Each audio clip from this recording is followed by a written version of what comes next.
इस वीडियो के अंदर हम आपको हर एक्सरसाइज के लिए एक लाइन बताएंगे। सिर्फ उस एक लाइन को समझ लेने से आपकी वो एक्सरसाइज सॉल्व हो जाएगी। इस तरीके से 3 लाइन के अंदर पूरा पॉलिनोमियल्स का चैप्टर कंप्लीट।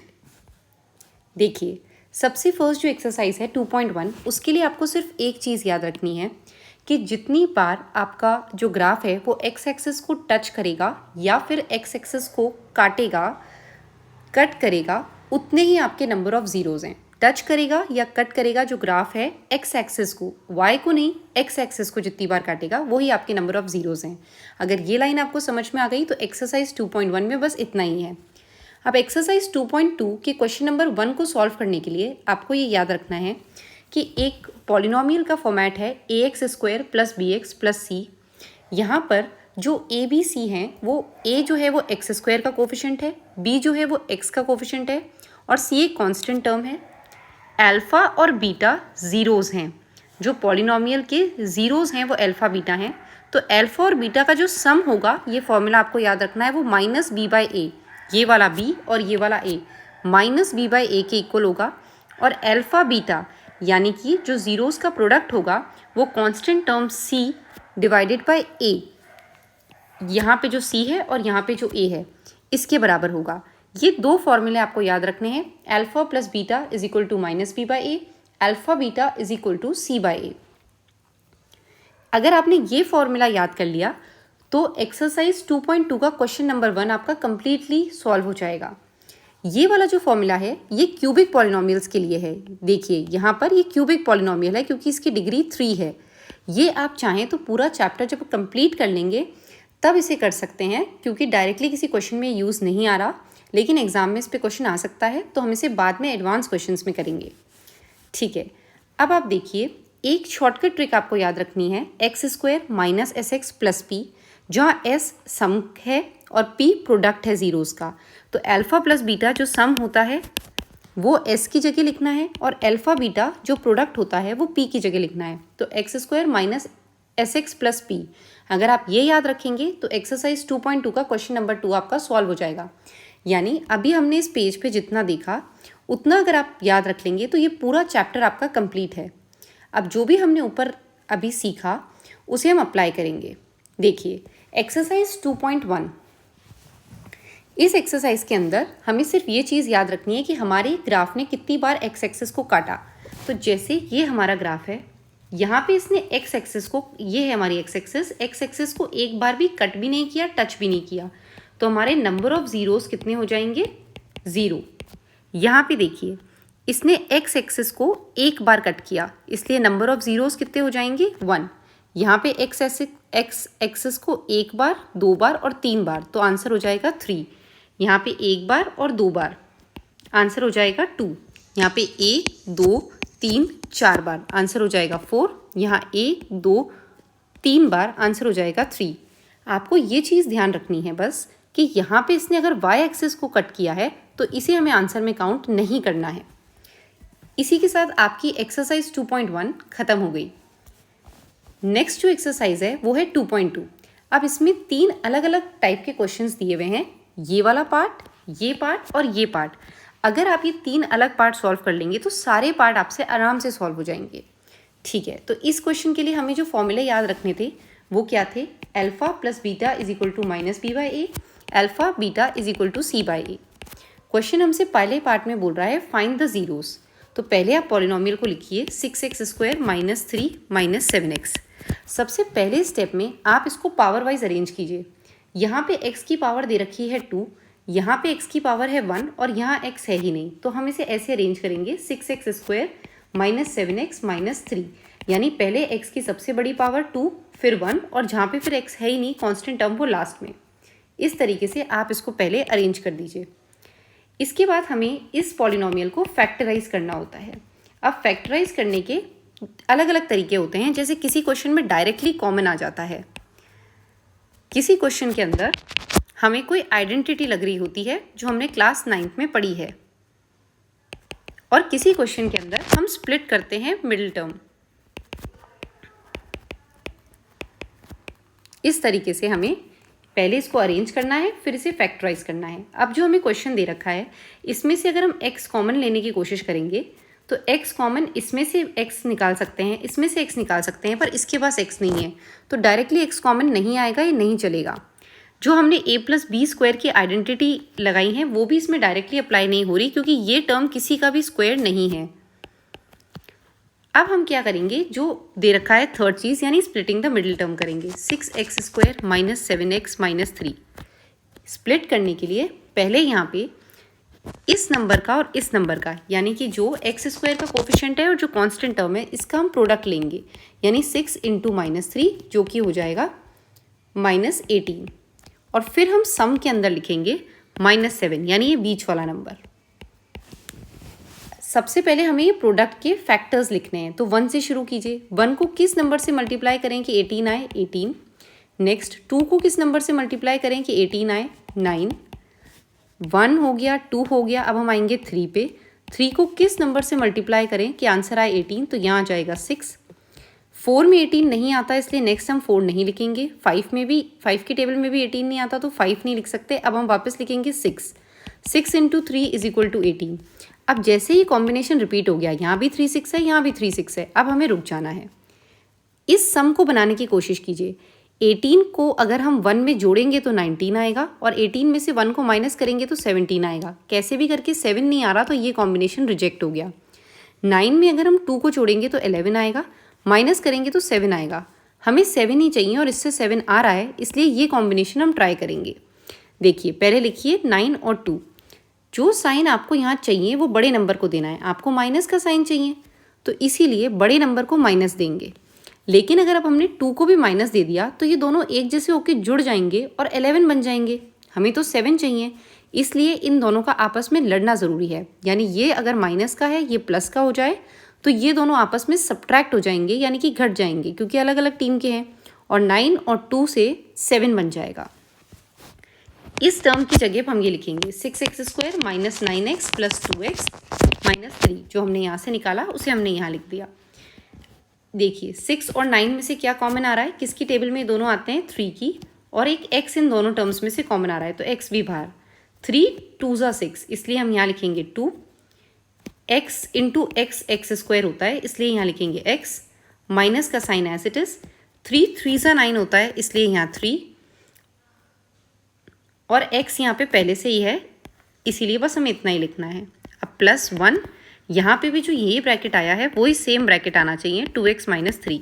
अब दोनों जगह प्लस के इस दोनों तरफ कॉमन ब्रैकेट आ गया है, जिसे हम बाहर निकाल लेंगे 2x माइनस 3।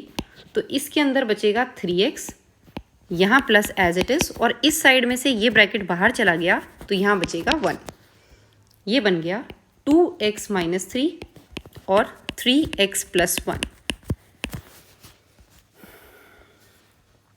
अब हम इन्हें 0 के इक्वल करेंगे, तो जब हम 2x माइनस 3 को 0 के इक्वल करेंगे तो 2x is equal to 3, x is equal to 3/2, और यहाँ से हम 3x प्लस 1 को 0 के इक्वलेंट करेंगे तो 3x is equal to -1, x is equal to -1/3। ये जो वैल्यूज़ आई ये हमारी अल्फ़ा और बीटा की वैल्यू हैं, यानी अल्फ़ा की वैल्यू हो गई 3/2, बीटा की वैल्यू हो गई -1/3। अब हमें सॉल्व करना था अल्फ़ा प्लस बीटा, जिसकी वैल्यू होती है -b/a, और अल्फ़ा बीटा जिसकी वैल्यू होती है c/a। ये वही फॉर्मूला हैं जो हमने ऊपर याद किए थे।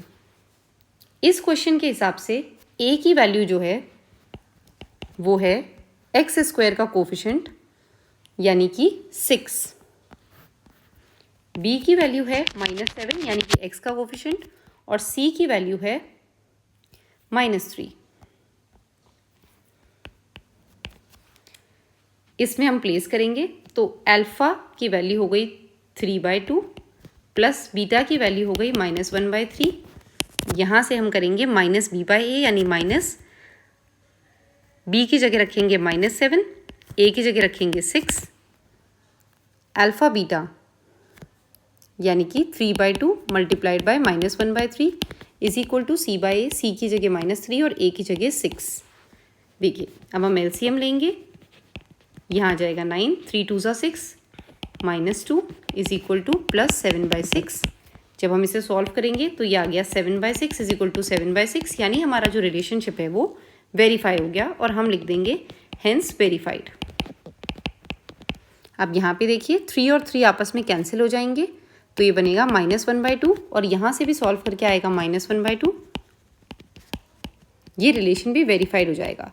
तो इस क्वेश्चन के 2 पार्ट थे। पहला था फाइंड द जीरोस, जो कि हमने 9th क्लास में यूज़ होने वाली स्प्लिट द मिडिल टर्म को यूज़ करके जीरोस को फाइंड कर लिया था यहाँ पे।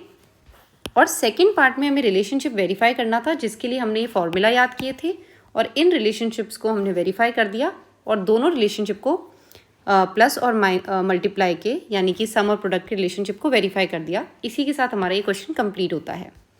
अब इस क्वेश्चन के अंदर अगर आपने ये क्वेश्चन सही से सॉल्व कर लिया तो आपका ये वाला पार्ट, ये वाला first part, second part, third part और 6th पार्ट एग्जैक्टली ऐसा ही है। यानी अगर आपको थर्ड पार्ट आता है तो आप फर्स्ट, सेकंड, थर्ड और 6th पार्ट सॉल्व कर लेंगे। अब हम क्वेश्चन का 4th पार्ट सॉल्व करेंगे क्योंकि वो थोड़ा सा डिफरेंट है। 4u² + 8u।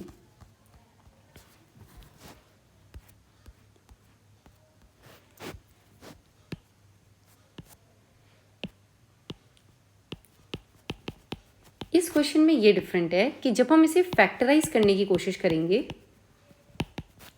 तो फैक्टराइज करने के लिए कॉमन आने के लिए डायरेक्टली चीज़ है। हम चाहें तो u को डायरेक्टली कॉमन निकाल सकते हैं क्योंकि यहाँ पे कांस्टेंट टर्म नहीं है। डायरेक्टली देखिए क्या क्या कॉमन आ रहा है। पहले में से 4 और u कॉमन आ रहा है तो अब अंदर क्या बचेगा, सिर्फ u, क्योंकि 4 बाहर आ गया और u² बनाने के लिए u × u हो गया। प्लस 4 2 × 8 होता है, इसलिए हम यहाँ 2 लिखेंगे और ये जो u है पहले से ही बाहर है तो इसे हमें वापस अंदर लिखने की ज़रूरत नहीं है। अब हम इसे इक्वल टू 0 कर सकते हैं। 4u इज इक्वल टू 0 और u + 2 इज इक्वल टू 0। तो यहाँ से u की वैल्यू आ गई 0, यहाँ से u की वैल्यू आ गई -2।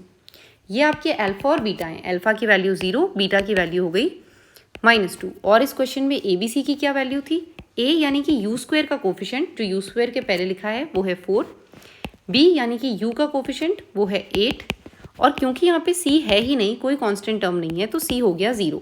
यानी हमने ये सारी वैल्यूज़ निकाल ली। अब हमें रिलेशनशिप वेरीफाई करने के लिए लिखना है alpha + beta is equal to -b/a, alpha beta is equal to c/a, यानी कि जो फॉर्मूला हमने याद किए थे। अल्फ़ा + बीटा यानी 0 + -2 इज इक्वल टू -b/a यानी -8/a की वैल्यू 4।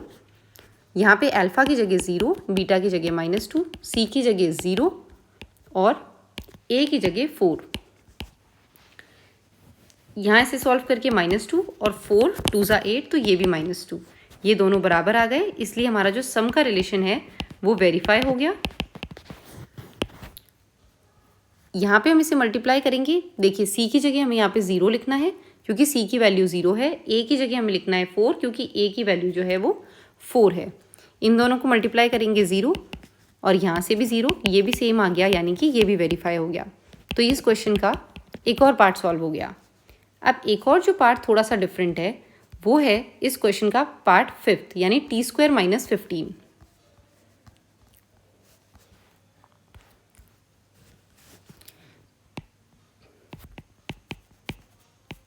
इस पार्ट में क्या डिफरेंट है, देखिए जो अभी हमने पार्ट सॉल्व किया था इस वाले पार्ट में हमारी कांस्टेंट टर्म नहीं थी, इसलिए हमने डायरेक्ट कॉमन निकाल लिया। इसमें हमारी मिडिल टर्म नहीं है, जिसे हम स्प्लिट करते हैं वो मिडिल टर्म नहीं है। कांस्टेंट टर्म है, c है और a है, लेकिन जो b वाली टर्म होती है वो इसमें नहीं है। इस केस में हम डायरेक्टली स्क्वायर वाली आइडेंटिटी अप्लाई कर सकते हैं। हम इसे लिख सकते हैं t² - √15 का स्क्वायर। तो ये बन गया a² - b², जिसकी वैल्यू होती है a + b, a - b। तो हम इसे लिख सकते हैं t + √15 मल्टीप्लाइड बाई t - √15। तो ये ईजिली फैक्टराइज हो गया।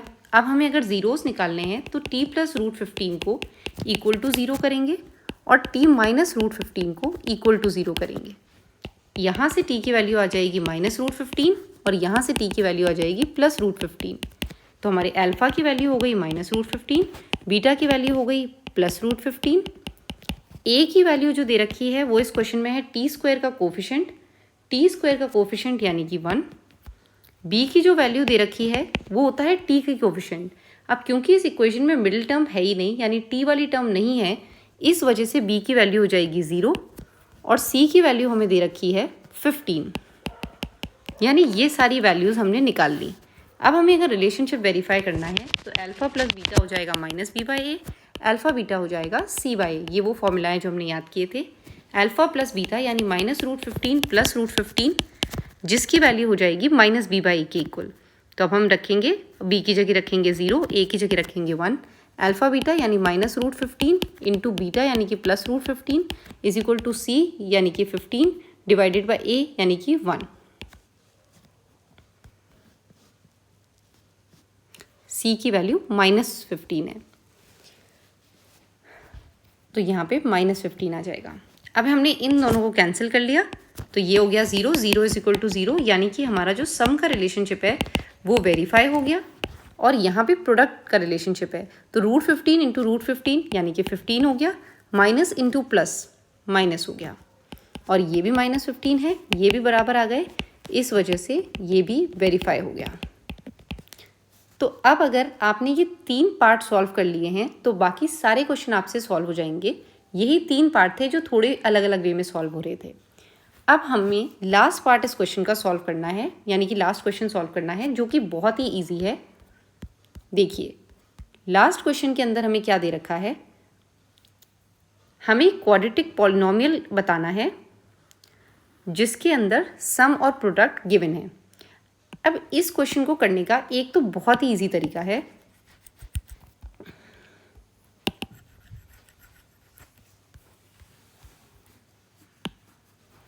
वो है एक formula x² minus SX plus p। तो आप क्या कीजिए, x² को ऐसे लिखिए, माइनस का साइन माइनस की जगह, सम आपको दे रखा है √2, तो √2 लिख दीजिए, सम की जगह माइनस का √2 हो गया, ये x हो गया, और प्रोडक्ट की जगह +1/3। क्योंकि ये स्टैंडर्ड फॉर्मेट में नहीं लग रहा है, इसलिए जो नीचे 3 है इससे हम पूरे से मल्टीप्लाई कर देंगे।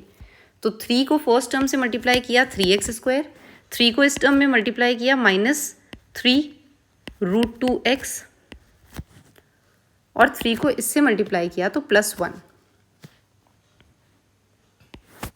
ठीक है, ये हमारा आंसर हो गया शॉर्टकट तरीके से। लेकिन अगर हम चाहें तो इसे एग्ज़ाम के अंदर लॉन्ग तरीके से भी सॉल्व कर सकते हैं, अगर क्वेश्चन ज़्यादा मार्क्स में आए या स्कूल में वो मेथड समझाया हो। वो मेथड हमारे जो वीडियोस हैं हर क्वेश्चन को सेपरेट सॉल्व करवाने वाले, उसमें हमने समझा रखा है। लेकिन अगर आप इसे ईजिली सॉल्व करना चाहें तो इस ट्रिक से कर सकते हैं। अब थर्ड पार्ट को सॉल्व कीजिए। देखिए इसमें है x² minus SX plus p, लिखिए x² की जगह x² माइनस सम दे रखा है हमको 0, तो हम यहाँ पे लिख देंगे 0x। प्रोडक्ट हमें दे रखा है √5, तो हम यहाँ लिख देंगे √5। तो ये बन जाएगा x² प्लस √5, और यही आपका आंसर है। तो हमने इतना ईजिली आंसर निकाल लिया। लेकिन अगर आपको स्कूल वाला जो मेथड है जिसके आपको ज़्यादा मार्क्स मिलेंगे, या फिर अगर स्कूल में वो मेथड सिखाया, तो उसके लिए हमारे जो शॉर्ट वीडियोस और बने हुए हैं हर एक क्वेश्चन पे, आप उनमें से वो मेथड देख सकते हैं। इसी के साथ आपका पूरा पॉलिनोमियल्स का चैप्टर कवर हो गया है। हर अलग टाइप का क्वेश्चन जो एनसीईआरटी में दिया हुआ था वो हमने कर लिया है। सिर्फ ये 3 पॉइंट्स जो हमने स्टार्टिंग में लिखे थे वो याद रख के इस चैप्टर में आप 100% स्कोर कर सकते हैं। अगर फिर भी आपको किसी क्वेश्चन में डाउट हो या कोई और कंसेप्ट समझना हो तो कमेंट सेक्शन में ज़रूर लिखें।